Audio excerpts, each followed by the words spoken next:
오늘 함께 나누실 하나님의 말씀은 마태복음 4장 18절로 22절까지의 말씀입니다. 마태복음 4장 18절로 22절까지의 말씀입니다.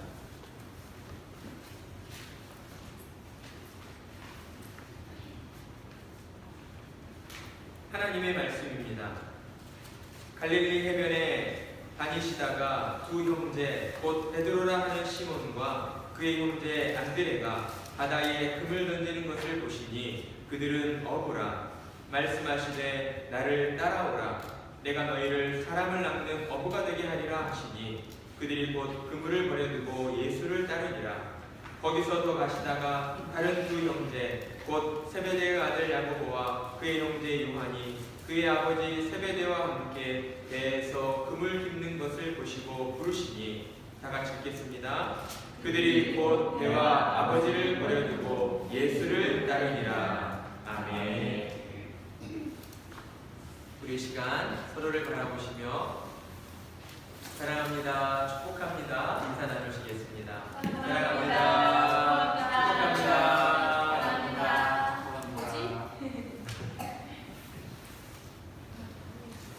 요즘 TV를 보면 가수 지망생들이 서로 경쟁을 하는 오디션 프로그램을 우리가 많이 볼 수 있습니다. 세계적인 K-팝 열풍 때문인지 전 세계 각지에서 K-팝 가수를 꿈꾸며 오디션 프로그램에 많은 이들이 도전을 하고 있습니다. 가만히 보다 보면 정말 쟁쟁한 실력을 가진 사람들이 참 많구나 하는 생각을 하게 됩니다. 하지만 오디션 프로그램에 참가한 그 모든 사람들이 그 프로그램을 진행하는 프로듀서들의 마음에 드는 것은 아닙니다. 왜냐하면 프로듀서들은 항상 새로운 목소리와 새로운 스타일들을 원하기 때문이지요. 그러니 그들의 눈에 든다는 것은 정말 하늘의 별따기다 라고 할 수가 있습니다. 현실이 이렇다 보니 실력이 뛰어나도 인정받지 못하는 사람들이 참으로 많이 있습니다. 오늘날 우리가 사는 이 세상이 아주 특별한 사람만을 원하고 있기 때문이지요. 그러다 보니 때때로 세상의 그 기준에 밀려서 나고자가 되기도 합니다. 나는 그렇게 생각하지 않는데 세상이 우리를 나고자로 결정해 버리는 것이지요. 이것이 바로 우리가 살고 있는 세상입니다. 죄로 부패한 이 세상은 이처럼 끊임없이 경쟁을 부추기며 다른 사람을 짓밟고 넘어가라고 우리에게 이야기합니다. 그렇지 않으면 너는 패배자가 될 거야 라고 이야기를 하는 것이죠. 사람들은 그 말이 두려워서 어떻게 해서든 더 높은 곳으로 올라가려고 합니다. 다른 사람과 자신을 비교하며 끊임없이 자기 개발에 열중을 하는 것이죠. 그런데 문제는 어디에 있습니까? 그렇게 노력하고 열중했다면 다 성공하면 좋은데 그렇지 않다는 것이죠. 그래서 우리는 흔히 안 될 사람은 안 되더라 라고 이야기를 합니다. 그러다 보면 자연스레 금수저 물고 태어나지 않은 자신의 환경을 탓하게 됩니다. 부모를 원망하게 되고 자신을 인정해주지 않는 이 세상을 경멸하고 증오하게 되는 것이죠. 오늘날 우리가 바로 이러한 세상에 살아가고 있습니다. 많은 사람들이 과도한 경쟁 속에서 극심한 스트레스로 아파하고 있는 것이죠. 아주 작은 일에도 분노를 참지 못하고 분노 조절 장애를 겪는 이러한 질병을 앓고 있습니다. 따라서 교회는 이런 세상을 좀 더 밝게 만들기 위해서 윤활유와 같은 역할을 해야만 하는 것입니다. 사회적인 문제들에 더 많은 관심을 가져야 하는 것이죠. 우리는 하나님의 백성이기 때문에 이 세상을 향한 더 큰 책임감을 가지고 우리가 살고 있는 이 세상을 돌아봐야 하는 것입니다. 그리고 세상의 깊은 곳으로 화평을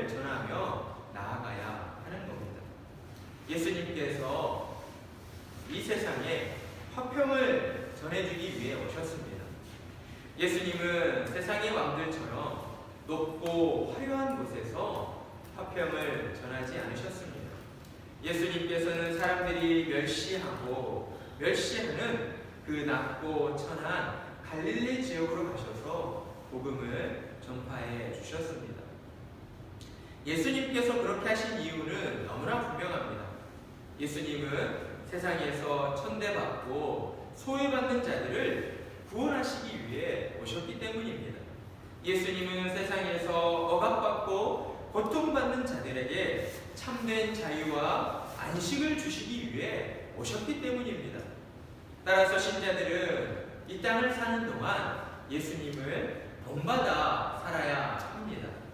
세상의 성공을 쫓지 않고 하나님의 말씀만을 쫓아 살아야 하는 것이지요. 하지만 하나님의 말씀대로 사는 인생을 살다 보면 때때로 고달프고 험난한 일들을 경험하게 됩니다. 하지만 신자된 우리가 결코 포기할 수 없는 것은 우리의 주님께서 앞서서 고난의 길을 걸어주셨기 때문입니다. 그리고 그 주님께서 오늘도 우리와 함께 동행해 주시기 때문입니다. 그리고 또한 우리 곁에서 믿음의 형제들이 우리와 함께 있어주기 때문입니다. 오늘 말씀은 이렇듯 화평을 전하러 오신 예수님의 행보를 우리에게 더욱 분명하게 말씀해주고 있습니다. 갈릴리 지역에서 복음을 전파하신 예수님께서는 어느 날 갈릴리 해변에서 그물을 씻고 있는 시몬 베드로와 안드레 형제를 보시게 됩니다. 그리고 그들에게 나를 따라오라, 내가 너희를 사람을 낚는 어부가 되게 하리라고 말씀하십니다. 마태복음의 말씀만을 보았을 때에는 조금은 갑작스럽고 뜬구름없는 상황이라고 생각할지 모릅니다. 하지만 마태는 예수님의 부르심을 받은 그 어부들이 예수님의 말씀을 듣고 그 즉시로 모든 것을 버려두고 예수님을 따랐다라고 우리에게 증언하고 있습니다. 때문에 우리는 이 말씀을 읽고 놀라지 않을 수가 없습니다. 왜 그렇습니까? 어떤 이유도 설명하지 않고 그냥 그들이 예수님의 말씀만을 듣고 그물을 버리고 배를 버리고 그들의 가정과 부모마저 버리고 예수님을 따랐다라고 말씀하고 있기 때문입니다. 그래서 우리는 혹시 그들이 어부로 사는 것이 힘들어서 그냥 예수님을 따라한 것 아닐까라고 생각할지도 모릅니다. 하지만 예수님 당시에 그 어부들은 먹고 사는 데 있어서 큰 어려움을 느끼지 않았던 중산층에 속했던 사람들입니다. 자, 그렇다면 도대체 무슨 이유로 그들의 마음에 어떤 변화가 있었기에 예수님께서 나를 따라오라고 말씀하시자 그들의 생업을 버려두고 그들의 가정과 부모를 버려두고 예수님을 따르게 되었던 것일까요? 마태의 증언으로만 본다면 우리는 그들이 정말 대단한 믿음을 소유한 사람들이다 라고 생각할 수가 있습니다. 그래서 오늘 본문의 말씀의 그 핵심이 예수님의 제자가 되기 위해선 주님의 말씀에 즉각적으로 순종해야 한다라고 생각할지 모릅니다. 이렇게 생각하고 해석하다 보니 오늘날 많은 교회들에서 이 본문을 가지고 우리도 예수님의 제자가 되려면 이들처럼 모든 걸 버리고 그 즉시로 예수님을 따라야 한다라고 강조합니다. 그러면서 자연스레 가정보다 교회가 우선이 되어야 하고 교회에서 열심히 봉사하다 보면 하나님께서 그 가정과 자녀들에게도 복을 주시고 형통하게 해주신다라고 이야기를 합니다. 그리고 그것이 곧 예수님의 제자가 되는 길이다라고 말씀합니다. 자, 그런데 과연 오늘 우리가 읽은 본문의 말씀이 그것을 말씀하고 있는가라는 것이죠. 우리가 말씀에 대한 지식이 없을 때에는 목사님이 하신 말씀이 그저 다 맞다고 생각하게 됩니다. 하지만 그런 자세는 하나님 앞에서 결코 합당한 자세가 아닙니다. 하나님께서는 우리가 젖만 먹는 어린아이의 신앙에 머물러 있기를 원치 않으시기 때문이지요. 말씀에 나온 것처럼 하나님께서는 우리가 단단한 음식도 씹어먹는 그러한 어른의 신앙으로 자라가기를 원하고 계십니다. 따라서 우리는 말씀을 들을 때에 생각해야 합니다. 본문의 의도가 무엇인지, 말씀을 통해 강조하시는 하나님의 뜻이 무엇인가를 깊이 숙고해 보아야 한다는 것입니다.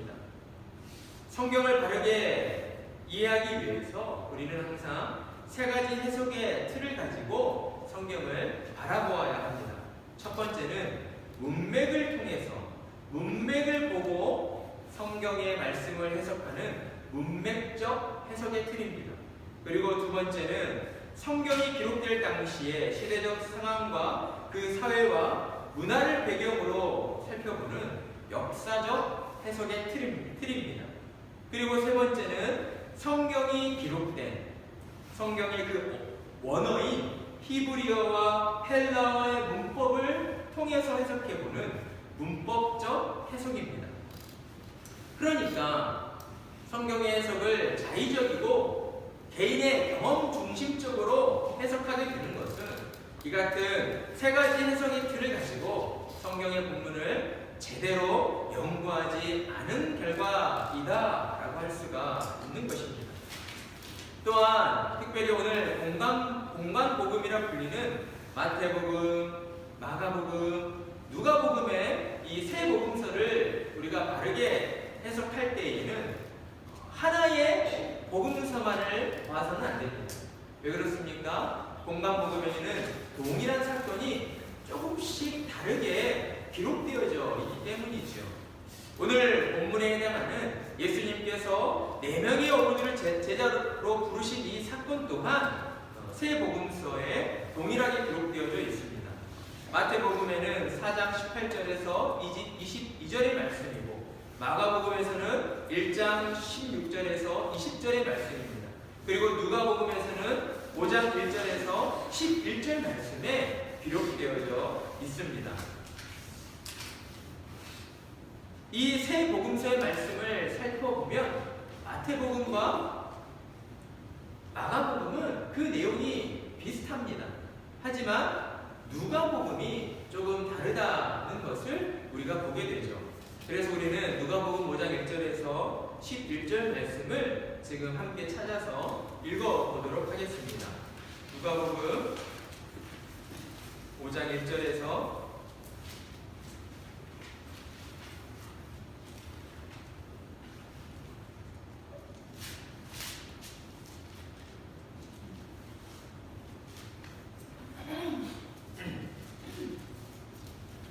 누가복음 5장 1절에서 11절 말씀을 우리가 함께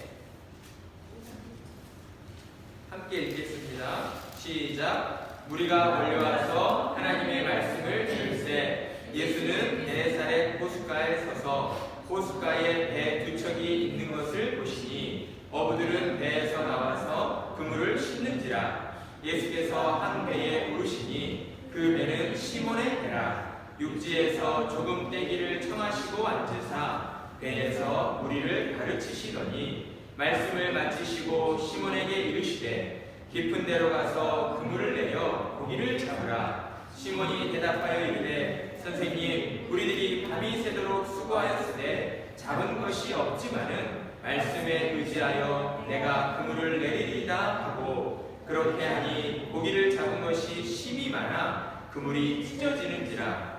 이에 다른 배에 있는 동무들에게 손짓하여 와서 도와달라 하니 그들이 와서 2배에 채우매 잠기게 되었더라. 시몬 베드로가 이를 보고 예수의 무릎 아래에 엎드려 이르되 주여 나를 떠나소서 나는 죄인이로소이다 하니 이는 자기 및 자기와 함께 있는 모든 사람이 고기 잡힌 것으로 말미암아 놀라고 세베대의 아들로서 시몬의 동업자인 야고보와 요한도 놀랐습니다.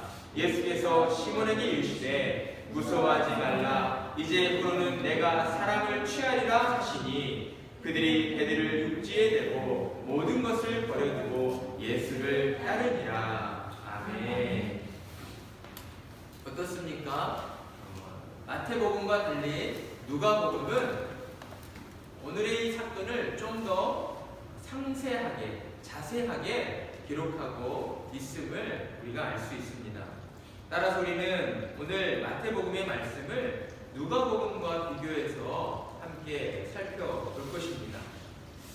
마태복음에서는 베드로와 안드레의 그 이름이 오늘 우리가 읽었던 마태복음 4장 18절에 처음 등장합니다. 그래서 우리는 예수님께서 이 사건을 통해서 베드로와 안드레를 처음 만나셨다라고 생각하게 됩니다. 하지만 그렇지 않았습니다. 예수님께서는 이미 이전에 베드로와 안드레를 만나신 적이 있었습니다. 우리는 그 사실을 요한복음 1장 35절 이하의 말씀을 통해서 확인할 수가 있습니다. 요한복음 1장 35절 이하의 말씀에서 어떤 내용을 기록하고 있습니까? 예수님께서 세례 요한에게 세례를 받으시고 요단강 지역에 머물러 계실 때에 아마도 세례 요한의 제자였던 두 사람이 예수님을 따라다녔다라고 우리에게 말씀하고 있습니다.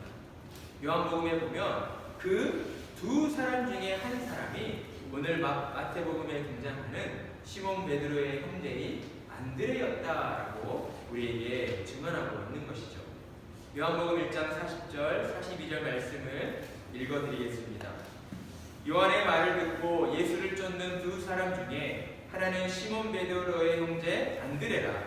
그가 먼저 자기의 형제 시몬을 찾아 말하되 우리가 메시아를 만났다 하고 메시아를 번역하면 그리스도라. 데리고 예수께로 오니 예수께서 보시고 가라사대 내가 요한의 아들 시몬이니 장차 게바라 하리라 하시니라. 게바는 번역하면 베드로라. 아멘.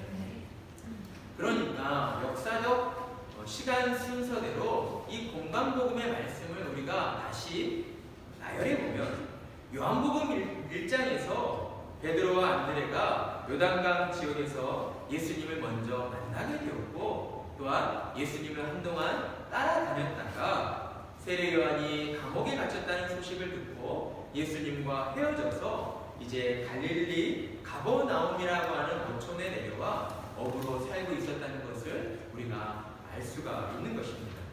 따라서 오늘 예수님께서 베드로 안드레를 보시고 나를 따르라 하신 것은 이미 일전에 그들과 만남이 있었던 그들에게 이제는 본격적으로 너희들의 그 생업을 뒤로하고 예수님의 제자가 되어 나를 따라오라고 명령하신 것이다 라고 할 수가 있습니다.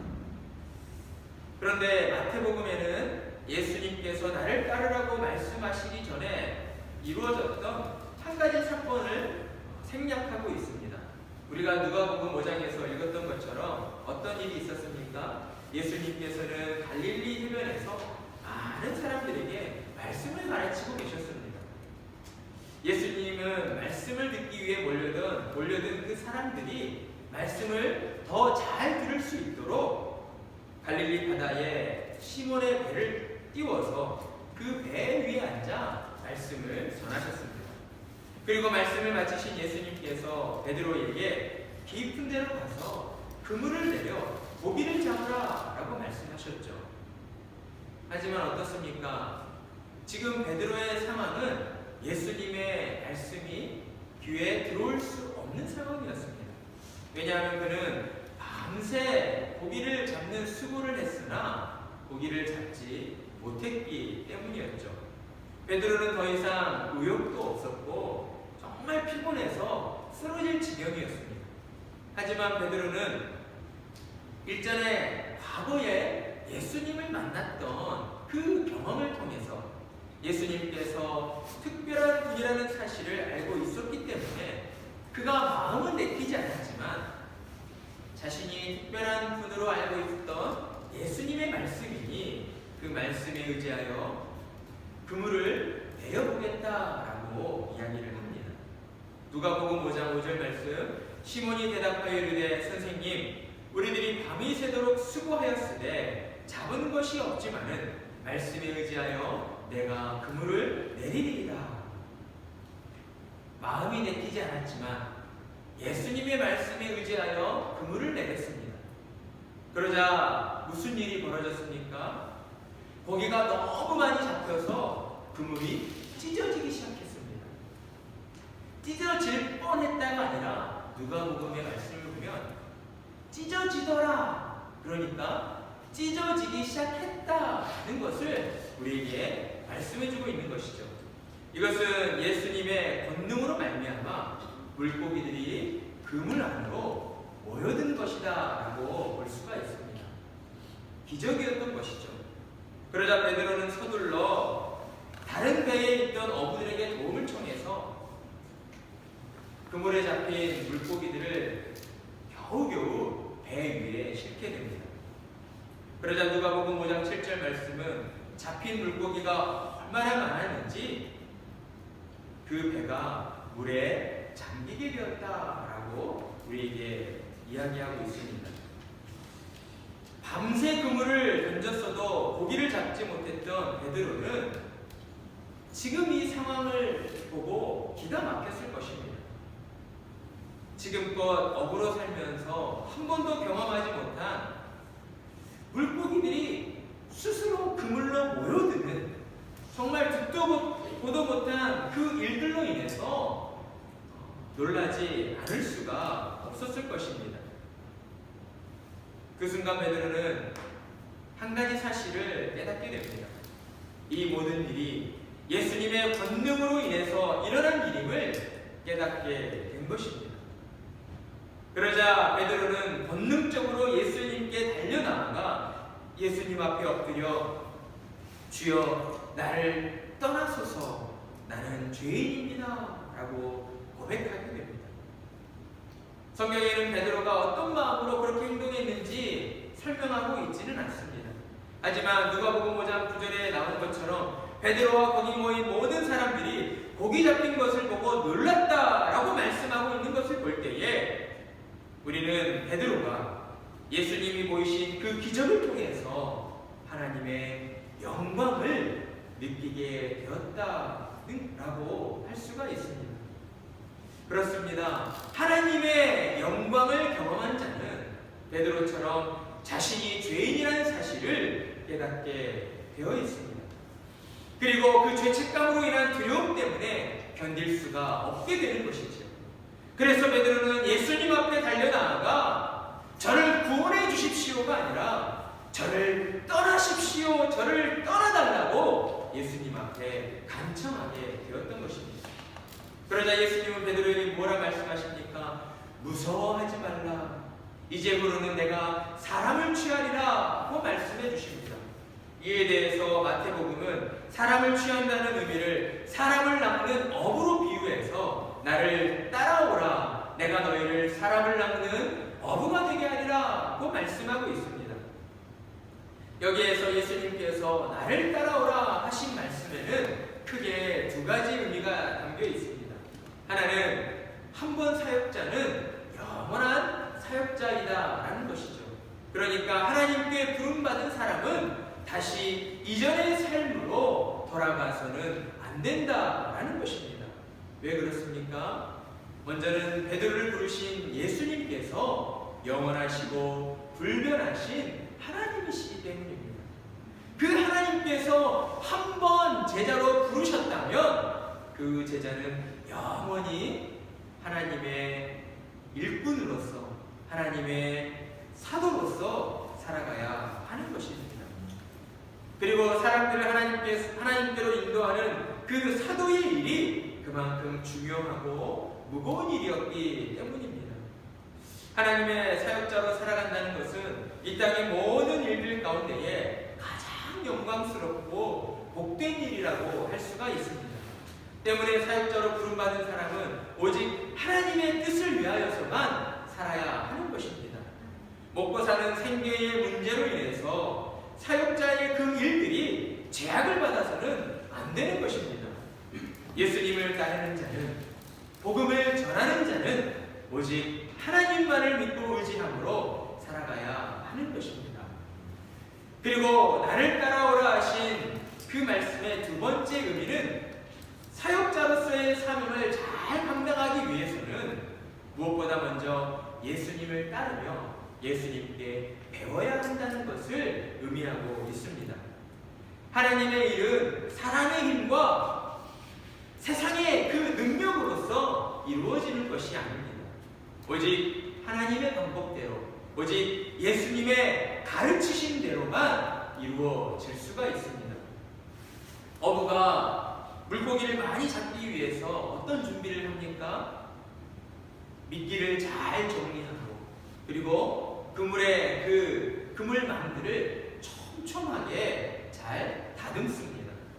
왜 그렇습니까? 헐거워지고 그물의 구멍이 넓어진 상태로 그물을 던져봐야 물고기들이 그 그물의 구멍들을 다 빠져나가 버리기 때문이죠. 이와 마찬가지라는 것입니다. 하나님의 일꾼으로 부름받은 사역자들은 이처럼 예수님을 따라다니며 하나님의 말씀을 통해서 많은 사람들을 하나님께로 인도하기 위해 그 말씀을 배우고 공부하는 가르침을 받으며 잘 준비되어야 하는 것입니다. 그래서 오늘날 말씀을 대원하는 목회자가 신대원을 다니면서 3년의 시간 동안 하나님의 말씀을 공부하고 연구하게 되는 것이지요. 때문에 사역자는 그 누구보다 예수님의 말씀에 순종해야 합니다.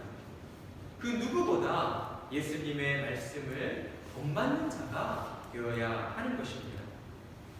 자, 이렇듯 우리는 오늘 말씀을 통해서 예수님께서 베드로와 안드레 그리고 세베대의 아들 야고보와 요한 이 4명의 어부들을 예수님의 제자로 부르신 사건에 대해서 살펴보았습니다. 누가복음과 비교해서 살펴보면 우리는 그들이 자신의 생업과 가정과 부모마저 포기하고 예수님을 따르게 된 것은 그들이 믿음이 좋아서가 아니라 예수 그리스도께서 그들을 예수님의 제자로 부르셨기 때문이라는 것을 알게 되었습니다. 그들은 예수님께서 보이신 그 기적을 통해서 하나님의 영광을 느끼고 경험했기 때문입니다. 그리고 그 순간 예수님의 영이신 성령님을 통해서 그들은 마음 가운데에 감동과 감화를 받았을 것입니다. 그러자 어떤 일이 벌어집니까? 그들의 마음 가운데에 변화가 일어나기 시작했던 것이죠. 세상의 걱정 근심에서 벗어나 예수님을 따르고자 하는 강력한 욕구가 일어나게 된 것입니다. 그렇습니다. 그들이 예수님을 통해서 경험하게 된 것은 하나님의 은혜였던 것입니다.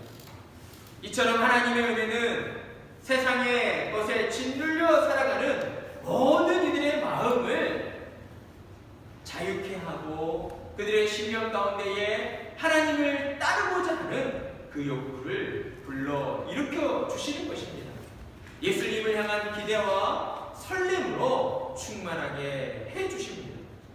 따라서 예수님을 통한 부르심은 거부할 수 없는 하나님의 은혜였습니다.